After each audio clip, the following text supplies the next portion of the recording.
Luego de resumir métodos de observación, de análisis de contenido, entrevista estructurada, entrevista no estructurada, hemos llegado al punto donde se nos quedan cortos esos métodos por una particularidad de la generación de información en los humanos. Vamos a utilizar un nuevo método, los grupos focales, para este tipo de información, que consiste en la construcción conjunta de nueva información.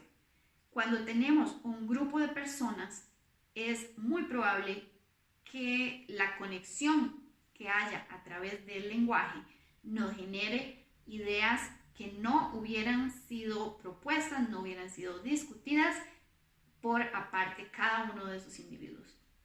Entonces, va a tratarse de un análisis en profundidad, ya que la pregunta de investigación que tenemos en manos no tiene una única solución y una sola persona no cuenta con la capacidad para responderla o puede responderla muy superficialmente. Para adentrar en esos porqués, esos cómo, vamos a basarnos en que la interacción entre personas estimula el análisis. Los grupos focales generalmente son entrevistas que se hacen a un grupo de entre 4 a 8 personas, ese es el óptimo. Cuenta con un facilitador, aunque el facilitador también puede dejar al grupo retirarse y permitirles extenderse en una conversación sin estar presente una persona guía.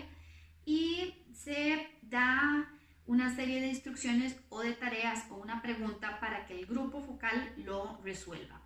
Los participantes se puede decidir según nuestro interés que sean homogéneos, todos pueden ser niños de cuarto grado, solo varones, puede ser así homogénea esa agrupación, pero también podemos decidir mezclemos diferentes actores sociales. ¿Qué tal si tenemos a una persona que está en el mercado vendiendo esos peces, al pescador, si tenemos a la ama de casa que cocina a estos pescados y el conservacionista, todos sentados en la misma mesa para resolver una pregunta? Entonces vamos a tener diferentes procesos según las características de nuestros participantes y nuestro interés. ¿Y cómo vamos a llevar a cabo una entrevista en grupos focales? Bueno, nuestro facilitador va a tener que tener sus instrucciones muy claras y cómo comportarse. Vamos a revisar en qué contexto estamos desarrollando ese grupo, cómo es nuestro entorno para permitir la concentración de los participantes en cuanto a que se escuchen bien, que no tengan distracciones, que estén cómodos. Nuestro instrumento va a ser una guía o protocolo de facilitación. Entonces se va a poner en ese documento todas nuestras instrucciones. Puede tener formularios de colecta de datos, puede ser grabada en audio o en video y podemos tener también observadores en otras partes de la habitación tomando notas. La selección de los participantes entonces va a ser muy importante. La muestra no va a ser el número de personas, sino el número de grupos. Nuestras réplicas van a ser cuántos grupos focales, cuántas entrevistas de grupos focales logramos realizar. Y se recomienda entonces que sean un mínimo de 5, que sería muy pocas en realidad, y un máximo de 30.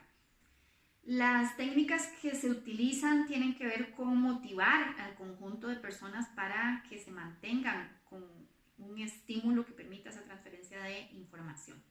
La duración de estas entrevistas se recomienda que sea de 1 a 3 horas, posiblemente con descansos, con rompehielos, con algún tipo de dinámicas que mantengan la atención y la actividad. Más allá de un grupo focal o de una entrevista en grupos, que no lo vamos a abordar, pero piensen que es como un debate político donde un moderador pregunta independientemente a diferentes entrevistados, tenemos los métodos participativos, donde es mucho más numerosa la cantidad de participantes y las interacciones de grupo se tienden a desarrollar de una manera completamente diferente a cuando tenemos una sola persona o un grupito con ciertas instrucciones de desempeño. Los métodos participativos, entonces, ¿para qué los vamos a utilizar? Son utilizados cuando tenemos procesos de múltiples actores sociales. En los casos en que dejar a alguien por fuera del proceso nos puede generar muchísimo ruido, muchísimos errores para responder nuestra pregunta de investigación. Entonces, tienen que integrarse componentes éticos, de justicia social y de inclusión en la participación. La complejidad es muy alta y hay que manejar también la conflictividad que pueda ocasionarse en estos casos. Va a haber un análisis previo del contexto y de esas relaciones entre los actores para poder seleccionar cómo vamos a hacer una ejecución correcta de este tipo de métodos. Vamos también a requerir de un equipo de facilitación. Un solo facilitador posiblemente se hace poco para este tipo de aplicaciones. El evento donde desarrollemos estos métodos también va a tener que tener ciertas características para ser cómodo y apto para lograrlo mejor. La convocatoria es uno de los aspectos más complicados porque va a definir quiénes están allí, quiénes son las voces imperantes para estos datos que vamos a obtener. Y llegamos al cómo vamos a aplicar los métodos participativos. Los métodos participativos en muchos estudios son nombrados simplemente como taller. Un taller en general es otro tipo de actividad no investigativa en el cual vamos a ejecutar, a practicar alguna habilidad. Sin embargo, en investigación, la manera correcta de llamarle a este tipo de métodos es participativos.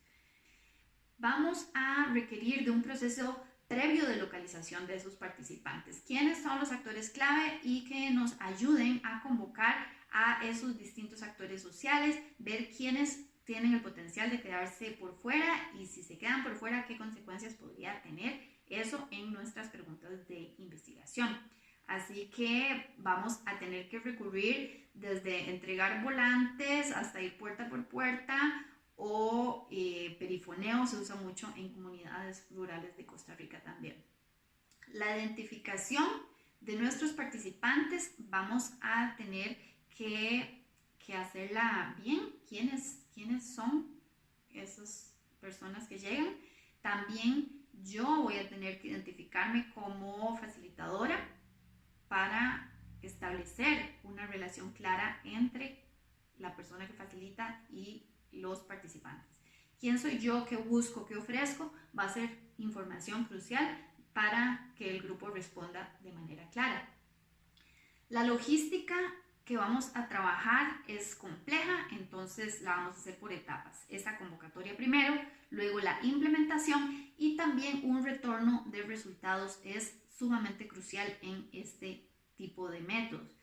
El instrumento que vamos a usar es una guía de facilitación y también va a incluir documentos de apoyo para la colecta de datos de diferentes estilos, como mencionábamos, similar a los grupos focales. El reto principal que debemos intentar entender es la participación como fenómeno, como proceso. Que una persona esté presente no significa que esté participando, e incluso personas ausentes pudieran tener cierto grado de participación, aunque parezca irónico. ¿Y a qué se debe esto? Bueno, tenemos una explicación que nos propone Kanner que lo hace de una manera gráfica muy útil. El diamante de la toma de decisiones participativas, donde, como pueden ver, lo tradicional es que cuando hay un grupo tomando decisiones, pues se plantean muchísimas ideas, todas esas ideas quedan en el aire y nunca se llega a una conclusión. Fue sumamente ineficiente, no se logró nada útil en esa sesión.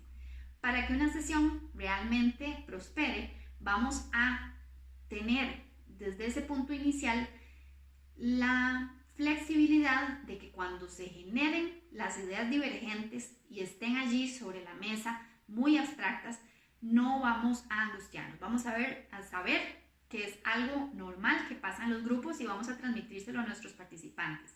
Vamos a estructurar una metodología que nos permita llegar a un punto donde se empiezan a sentar las bases de organización de esas ideas y entonces poco a poco ir convergiendo para llegar a un cierre, a un resultado concreto de nuestro proceso participativo. Así que generalmente cuando se hacen actividades participativas y no se llega a un resultado, es únicamente a causa de una metodología que no lo logró. Fuera del menú general de métodos, tenemos muchas otras técnicas que podemos usar dentro de los otros métodos. Cuando estamos en los métodos participativos, podemos hacer pequeños grupos, podemos hacer dinámicas en parejas, podemos hacer lluvias de ideas estructuradas y entonces, según lo que necesitemos en nuestro proceso, recurrir a diferentes colectas de información. Puede ser hasta a través de juegos, a través de algún tipo de fiesta, de celebración. Podemos hacer análisis de redes sociales, de quién tiene relación familiar o laboral o de otros tipos con qué otros miembros del sistema complejo que estamos analizando. También podemos hacer consultas participativas en rondas de cuestionamientos que puede ser al estilo del método Delphi. El método Q es un tipo de entrevista que en particular busca gradientes de actitudes que no logramos cuando hacemos una entrevista estructurada. La técnica de grupos nominales es también una estructuración de una lluvia de ideas que permite hacer ranking y así en literatura ustedes pueden encontrar una variedad impresionante de métodos que pueden utilizar. Ya con un menú de métodos de investigación social sobre la mesa, aunque los hayamos visto muy brevemente, vamos a tener todavía la angustia que tiene que ver con el entrenamiento, cómo desarrollar todas esas capacidades para armar los instrumentos de medición, armar todo el diseño requerido para la aplicación de estas metodologías y también cómo vamos a saber que lo estamos haciendo bien.